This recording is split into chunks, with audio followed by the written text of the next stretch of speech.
안녕하세요 여러분, 상승미소입니다. 오늘은 환율 이야기 좀 하겠습니다. 달러 원 환율.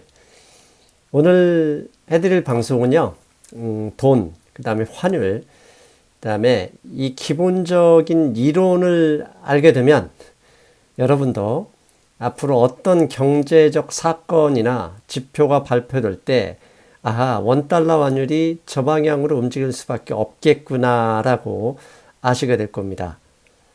그렇게 되면 최근 왜 원달러 환율이 저의 예상과 다르게 제가 예상했던 것과 틀렸죠.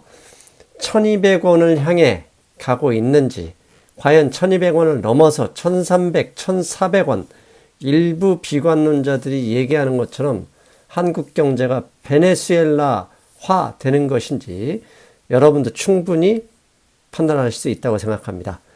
자, 돈 얘기, 환율 얘기니까 결국은 돈, 화폐에 대해서부터 시작하겠습니다. 여러분 기억하시죠? 돈, 화폐는 곧 누군가의 빚이다. 그래서 여러분 지갑에 있는 돈은 빚의 증서, 누군가가 빌린 돈이다. 알고 계시죠? 무슨 소리야? 내가 월급 받아서 번 돈인데 누가 빌려? 이런 얘기 하시는 분이 있을 겁니다. 예, 여러분들이 벌어서 월급으로 가지고 있는 돈조차도 누군가가 은행이 빌렸던, 기업이 빌렸던, 아니면 여러분과 같은 개인이 빌렸던 누군가가 빌린 빚입니다. 그래서 돈은 얼마까지 부채가 늘어날 수 있느냐? 갚을 수 있는 능력, 즉 신용도만큼만 늘어납니다. 신용도 이상으로 국가 전체의 부채가 늘어나면 그것이 곧 부채 위기고 버블이죠. 그래서 돈은 곧 빚의 증서다. 기억하십시오. 혹시 이 이야기 처음 듣는 분들은 제 경제 강의 재생 목록에 보면 돈, 화폐에 대해서 과거 연속적으로 했던 강의들 꼭 참조하시고 먼저 보시고 오시기 바랍니다. 그렇다면 개인이, 일반 가계죠. 개인이 부채를 부담할 수 있는 능력의 지표는 뭐냐? 신용도죠. 신용점수. 신용점수가 낮으면 대출금리가 올라가거나 아예 대출이 안 되죠. 반대로 신용점수가 높아지면 대출 금액이 늘어나기도 하고 금리 또한 낮아집니다. 이건 개인이고요. 개인이 빌린 돈, 국가 경제 전체가 있으면 그게 국가 전체 부채죠. 국가가 갖고 있는 퍼블릭 부채뿐만 아니라 국가에 소속되어 있는 개인들이 갖고 있는 모든 부채의 합, 이걸 전체 갚아낼 수 있는지, 국가가 이런 부채, 모든 부채를 부담할 수 있는 능력의 지표는 뭐냐? 여러분 들어보셨습니다. 국가 신용도다. 근데 국가 신용도는 곧바로 환율에 반영이 됩니다. 즉 국가의 부채 부담 능력이 약해질 것이다 라고 생각되면 달러 원 환율이 상승합니다. 반대로 국가의 부채 부담 능력이 개선이 된다면 당연히 환율이 내려오죠. 그렇다면 이제부터 좀 더 구체적으로 개인의 신용도부터 그 다음에 이게 국가의 환율과 어떤 관계에 있는지 한번 살펴보겠습니다. 여러분들 다 은행에 가서 여러분의 신용도를 파악하실 수 있습니다. 그럼 개인 신용도의 의미는 무슨 얘기냐? 개인이 부채를 감당할 수 있는 능력을 나타내는 지표라고 말씀드릴 수 있습니다. 즉 빚이 많은 게 저 사람은 나쁜 것이다, 안 좋은 것이다가 아니라 빚이 많아도 상관이 없어요. 중요한 것은 그 빚을 부담할 수 있는 신용도가 되는지 여부가 중요합니다. 부자들은 더 많은 돈을 빌릴 수 있고요. 신용도가 낮은 사람은 결국 빚을 적게 빌리거나 아예 빌릴 수가 없죠. 그러면 이런 신용도는 어떠한 지표로 플러스가 되기도 하고 마이너스 되기도 하느냐? 자산 또는 소득의 비율이 증가할 때 신용도는 올라갑니다. 부채가 고정되어 있는데 내가 갖고 있는 자산 가격이 올라가거나 내 급여가 올라가면 신용도가 높아지고, 부채가 줄어드는데도 불구하고 그 부채가 줄어드는 것보다 더 빨리 자산 가치나 소득의 비율이 감소하면 신용도가 낮아지죠. 이게 개인의 신용도입니다. 근데 이와 국가 부채에 대한 능력, 국가 신용도에 대한 것도 거의 비슷합니다. 즉 국가 부채 부담 능력이 높아지면 환율이 낮아지고, 부채 부담 능력이 떨어지면, 즉 신용도가 나빠지면 환율이 올라갑니다. 근데 국가 부채 부담에서 국가 부채는 전체 통화량의 합계를 얘기합니다. 그게 부채 총합이죠. 즉 통화량이 자산 가치나 소득의 증가보다 많이 늘어나면 국가의 신용도가 떨어진다는 얘기고, 그러면 달러 원 환율이 상승합니다. 반대로 국가 부채 총합 통화량이 늘어나는 것보다 자산 가치나 소득이 늘어나면 환율은 내려가죠. 즉 그렇다면 개인의 신용도에 부채 부담 능력을 보여주는 지표가 뭐였냐면 자산이나 소득이었죠. 국가 전체 부채, 통화량 전체에 대한 부담 능력에 대한 여부를 판단할 수 있는 지표는 뭐냐? 자산과 소득인데, 국가적으로 보면 자산은 외환보유고, 소득은 경상수지, 그 중에 핵심이 무역수지입니다. 즉 거꾸로 생각하면 환율이 상승하고 있다 그러면 국가의 부채 부담 능력이 약화되고 있다라고 판단하셔도 됩니다. 그럼 부채 부담 능력이 약화된다는 얘기는 외환보유고가 줄거나 무역수지를 포함한 경상수지가 적자로 가고 있거나, 아니면 이게 그냥 전년도나 전월보다 똑같이 유지되는데 국가 전체 통화량이 크게 늘어갈 때, 그때 환율이 상승하겠죠. 그렇다면 최근에 금리 인하 가능성이 높아지면서 환율이 상승한 적이 있죠. 왜 그럴까요? 금리가 인하된다 얘기는 사람들이 돈을 더 많이 빌릴 수 있는 가능성이 높죠. 그러면 전체 국가 부채 증가가 가능성이 올라갑니다. 즉 지표 경상수지 흑자나 외환보유고가 동일선상에 있는데 부채가 늘어나면 부채를 부담하는 능력, 신용도가 떨어지겠죠. 그러면 환율이 상승하고, 마찬가지로 경상수지 적자가 난다. 그러면 분모를 구성하는, 신용도를 구성하는 소득이나 자산 가치가 떨어진다는 의미죠. 이것은 국가가 부채 부담 능력이 약화되고 있다는 것을 의미하죠. 이 얘기는 똑같이 환율이 상승합니다. 즉 국가 전체에 돈은 곧 빚이죠. 빚이 늘어날 수 있다.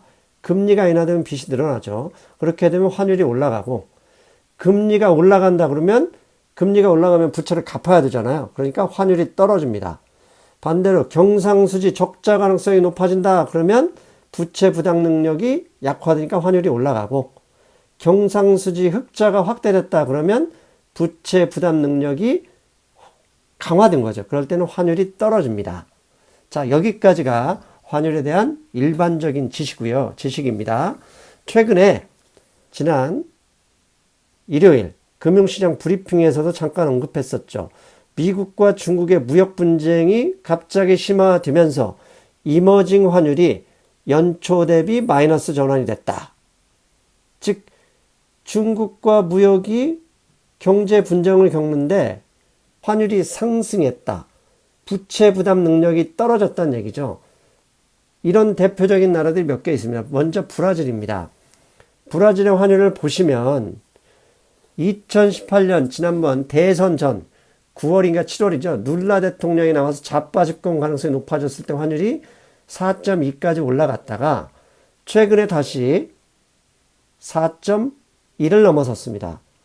그럼 브라질과 중국이 무슨 관계가 있냐고요? 예, 브라질과 중국은 교역량이 많습니다. 그리고 브라질도 그냥 이머징으로 분류되니 중국이 어려우면 브라질을 통해서 얻는 수입, 이런 물량이 줄어들 수 있다. 이런 가능성이 있기 때문에 브라질의 환율이 올라가는 거죠. 아무튼 현재 브라질 헤아라는 역사상 최고점을 향해 이동 중이고, 이런 역사상 최고점을 향해 이동하는데 가장 큰 연료는 결국 미국과 중국과의 무역 분쟁이다. 알아두셔야 되고요. 그런 분쟁 당사국인 중국의 위안화를 보겠습니다. 중국의 영내 위안화는 결국 중국 인민은행이 고시하기 때문에 큰 의미가 없고요. 수요와 공급에서 역의 위안화 환율이 가장 시장 가치를 반영하는 환율입니다.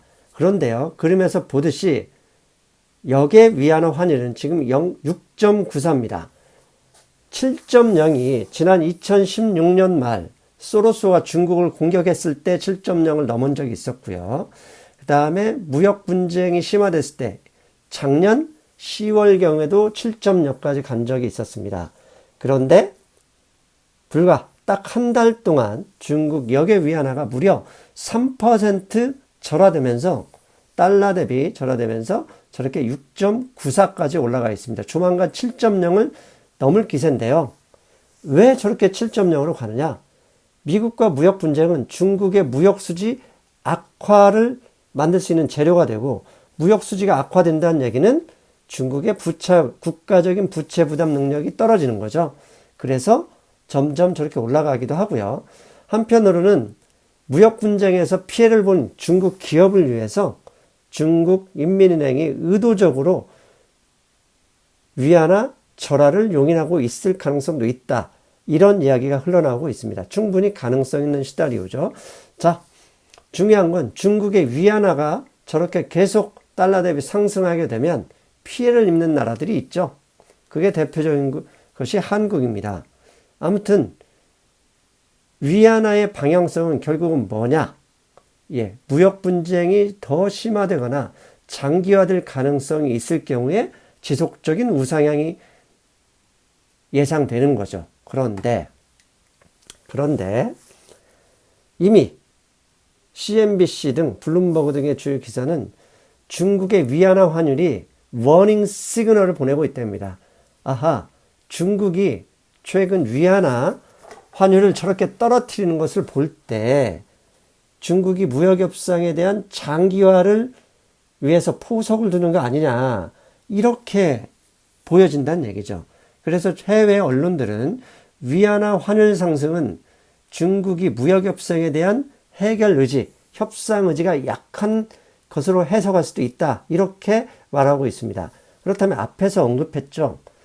이렇게 위안화의 달러 대비 환율 상승이 그대로 직접적으로 영향을 주고 있는 게 한국의 원화다. 원화는 지난 4월 22일 1140원에서 GDP 전분기 대비 마이너스 발표 이후에 20원 정도 올랐다가 5월 초에 중국 위안화, 중국과 미국의 무역 분쟁의 2라운드가 시작되면서 3% 이상 절하, 환율이 상승했습니다. 결국 두 가지 이유가 저기에 들어가 있는 건데요. 첫째는 1분기 GDP 마이너스다. 아하, 1분기가 작년 4분기보다 마이너스 됐으니까 금리를 인하할 가능성이 높다, 이렇게 시장이 예상한 거고요. 두 번째는 4월에 경상수지 적자 가능성이 계속 기사화되고 있습니다. 그러다 보니까 금리 인하되면 부채가 늘어나고, 경상수지가 적자가 되면 부채 부담 능력이 악화되니 환율이 저렇게 올라가 버린 거죠. 그런데 5월 이후에 1160원에서 30원 이상 올라본 저 시기는 결국 위안화의 흐름과 같은 궤적을 밟고 있습니다. 즉 중국과 미국의 무역 협상이 어려워진다, 타결 가능성이 없어진다는 것 자체가 한국의 신용도에 나쁜 영향을 미치고 있다는 얘기인데요. 그 이유는 한국 수출의 25%가 중국으로 가고 있기 때문입니다. 그런데 중국의 위안화가 저렇게 올라가면 한국 기업들은 가격에서 불리한 협상을 가게 되거든요. 그리고 중국이 수입을 안 할 수도 있잖아요. 왜? 우리나라 물건 수입해서 가공해서 미국에 팔았었는데 미국이 관세를 25% 올리면서 분쟁이 심해지면서 수출이 줄어들면 한국 수출에도 바로 영향을 미치기 때문이에요. 그렇다면 구체적으로 중국이 한국이 중국에서 얼마나 수출을 많이 하고 무역흑자를 많이 내는지 표를 보시면 위에 연도별 무역수지에서요. 한국 전체 무역수지 흑자 금액입니다. 2016년에는 892억 달러, 2017년에는 952억 달러 흑자였었고 작년에는 704억 달러 흑자였는데요. 이 중에서 중국이 차지하는 흑자 규모가 얼마냐? 작년에는 전체 704억 무역수지에서 527억 달러 흑자, 즉 중국 무역수지 흑자가 전체 무역수지의 79%, 2017년에는 46%, 16년에는 42%, 15년에는 무려 52%를 차지했습니다. 즉 이렇게 한국 무역수지 흑자의 거의 대부분을 중국이 차지하다 보니 중국과 미국의 분쟁이 심해질수록 한국의 무역수지 흑자 규모는 줄어들 가능성밖에 없는 거예요. 당연히 세계 투자은행들도 투자자들도 이를 주목하는 겁니다. 미국과 중국의 무역 분쟁에서 가장 큰 영향을 받는 여러 나라 중에 OECD 안에서 보면 한국이 대표적인 나라고요. 그 다음에 실제로 왼쪽 그림에서 보시면 지난 25% 2천억 달러 관세를 부과했을 때 한국의 대중 수출이 무려 17%가 줄어들 수 있다고 이미 무역협회에서 경고장을 날리기도 했습니다. 상황이 저렇게 되다 보니 어쩔 수가 없습니다. 위안화가 올라가는 만큼 무역 분쟁, 무역 협상이 더디거나 타결이 안 될 가능성이 높은 것이고 그렇게 되면 한국 경제, 한국의 수출에 마이너스 가능성이 높아진다. 당연히 원달러 환율도 오르는 것이다. 그래서 이렇게 향후 미국과 중국의 무역 분쟁의 지속 또는 확대 가능성이 높아진다. 이 얘기는 중국의 대미 수출 감소 및 중국 경제에 마이너스 성장이 올 가능성도 있다라는 우려감이 금융시장에 깔리는 거고요. 당연히 중국이 힘들어지면 한국의 무역수지를 포함하는 경상수지의 감소 또는 적자 가능성이 올라가는 거고요. 당연히 적자 가능성 또는 무역수지가 줄어들 것이다. 그러면 달러 원 환율, 원달러 환율이 상승할 가능성이 높다. 이렇게 해석할 수도 있다는 얘기입니다. 그래서 상승미소가 역의 위안화 환율과 한국 원화, 달러 원 환율을 직접 비교해 봤습니다. 화면 보십시오. 위쪽은 역의 위안화 USD 슬러시 CNH 역의 위안화 차트고요. 밑에는 달러 원 USD 슬러시 KRW 달러 원 차트입니다. 여러분 보이시나요? 이거 똑같죠? 쌍동이라고 보셔도 됩니다. 위안화와 달러 원 달러 환율 차트는 쌍동이다. 특히 오른쪽 끝을 보십시오. 오른쪽 끝을 보면 위안화 환율이 급등했던 시기와 달러 원 환율이 급등했던 시기가 너무나도 일치한다는 사실. 이 얘기는 무엇을 의미합니까?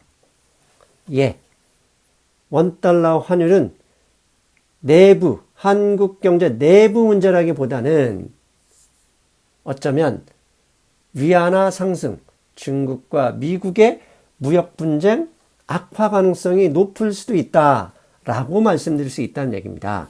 그래서 그렇다면 현재는 여기까지고 앞으로 도대체 원달러, 달러 원 환율이 상승 가능성에 어떤 시나리오가 있는지 살펴볼 수 있습니다. 첫 번째는 1분기 GDP 마이너스는 이미 4월 22일에 발표됐습니다. 그래서 이미 뉴스나 재료가 반영되어 있고요. 두 번째는 4월 경상수지 적자 가능성입니다. 그런데 아직 이 뉴스는 없습니다. 소문만 무성하죠. 원래 소문이 무성할 때 주가도 올라갑니다. 근데 뉴스가 나오면 그 재료가 소멸되면서 원달러 환율 상승 가능성이 떨어질 수 있습니다. 그런데 여기에 하나 더 있죠. 위안화 7.0 돌파 가능성. 현재 위안화는 6.94. 최근 3주 동안만 보면 위안화의 상승과 달러 원 환율 상승이 그대로 일치한다는 것. 그렇다면 1번은 이미 반영됐고 소멸된 재료고 2번이 뉴스에 나온다 하더라도 1200원 돌파할 수 있는 여지는 경상수지 적자 가능성보다 오히려 위안화의 7.0 돌파 가능성에 초점을 맞추는 게 좋을 수 있다. 상승미소 이렇게 생각한다는 얘기입니다. 그래서 일부 유튜버, 일부 비관론자들이 최근 원달러 환율 1200원이 돌파하면 마치 한국 경제가 무너지는 것처럼 경제 위기 가능성이 나타나는 것처럼 말씀하시는 분들이 있지만 그것은 상승미소 생각은 과도한 비관론일 뿐이다 라고 이렇게 감히 말씀드리겠습니다. 그 이유는 앞에 그림에서 보셨듯이 한국 국가의 부채 부담 능력의 핵심은 결국은 무역수지고 그 무역수지가 철저하게 중국 경제와 연관성이 높고 그 연관성이 높은 흐름을 그대로 위안화 환율이 보여주고 있다.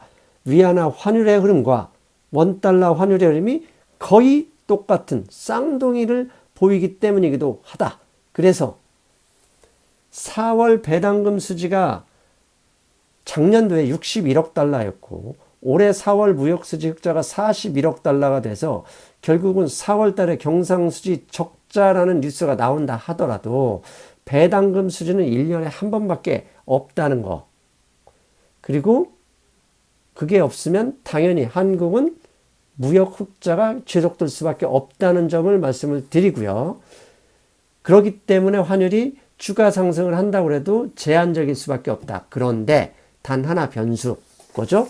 미국과 중국 무역 분쟁이 장기화되거나 타결 가능성이 떨어지거나 아예 파토가 날 수 있다. 이런 결과는 무엇으로 확인할 수 있느냐? 당연히 위안화 환율로 확인할 수 있고 만약 그렇게 돼버리면 달러 대비 위안화 환율은 7.0을 넘어설 수 있는 가능성은 충분히 있죠. 7.0을 넘어선다면 한국의 원화도 그대로 따라서 1200을 돌파할 수는 있지만 반대로 무역 협상이 타결이 되면 그대로도 바로 떨어질 가능성이 높다. 이렇게 말씀드릴 수 있겠습니다. 그리고 한 가지 안타까운 점. 지금 이 방송을 녹화하는 게 5월 20일 월요일 10시 반입니다. 방금 CNBC에서 먼저 나온 뉴스입니다. 구글이 화웨이에 대한 협력을 중단하기로 했다라는 뉴스가 나왔습니다. 구글이 화웨이와 무슨 협력을 하겠습니까? 구글의 안드로이드 소프트웨어를 화웨이 스마트폰에 쓰고 있는 거죠. 즉 구글은 앞으로 지금까지 나와 있는 제품은 어쩔 수 없더라도 향후 이 안드로이드 소프트웨어를 제공하지 않겠다. 그런 의미도 됩니다. 화웨이 스마트폰에 대한 완전히 견제도 되고요. 한마디로 이거 미국 기업이 트럼프 대통령의 강경책에 동조해서 나온다. 그러면 중국 정부도 더 심한 반발을 할 수도 있는 거죠. 미국 기업들을 아예 추방해버리거나 아예 미국 기업들의 매출이나 영업을 그냥 노골적으로 방해할 수도 있기 때문에 이러면 중국과의 무역 분쟁이 더 심화될 수 있어요. 그리고 또 밑에 US Tech Company, 즉 미국의 기술 기업들이 트럼프가 요청한 대로, 트럼프가 생각한 대로 화웨이와 거래 관계를 끊어버리겠다. 그런데 미국만이 아니라 유럽의 주요 기업들도 이게 동참하고 나섰답니다. 퀄컴이나 인텔 등이 화웨이에 공급하는 반도체 일부 칩들을 중단할 계획이라고 블룸버그가 방금 나왔습니다. 이게 뭡니까? 이렇게 되면 미국과 중국의 무역 분쟁이 예상보다 좀 더 심해지거나 길어질 수 있겠네요. 그렇게 되면 위안화 환율이 7.0을 넘어설 수도 있고 그러면 그에 연이어서 쌍둥이 차트를 보여줬던 원달러 환율이 1200원을 넘을 수도 있다. 충분한 가능성이 있다. 이렇게 말씀드릴 수 있고요. 향후 원화 환율, 달러 원 환율은 결국 위안화 흐름을 열심히 파악하고 관찰하는 게 가장 좋은 방법이다. 이렇게 말씀드릴 수 있겠습니다. 다만 일부 유튜버들이 말씀하시는 것처럼 한국 경제가 마치 망하기라도 하는 듯한 그런 주장은 저는 동의하지 못하겠다. 왜? 한국은 그렇게 쉬운 나라가 아니다. 한국 경제 만만치 않은 나라다. 이렇게 말씀드릴 수 있기 때문입니다. 자, 오늘은 달러 원 차트 도대체 어느 방향으로 어디까지 갈 것인지, 그 다음에 향후 어떤 방향으로 흘러갈 것인지 조심스럽게 예측해 봤습니다. 중요한 거 여러분, 역에 의한 환율만 열심히 지켜보자. 그러면 쉽다. 왜? 환율은 원인이 아니라 결과이기 때문이다. 여러분 기억하시죠? 오늘은 여기까지입니다. 여러분 안녕.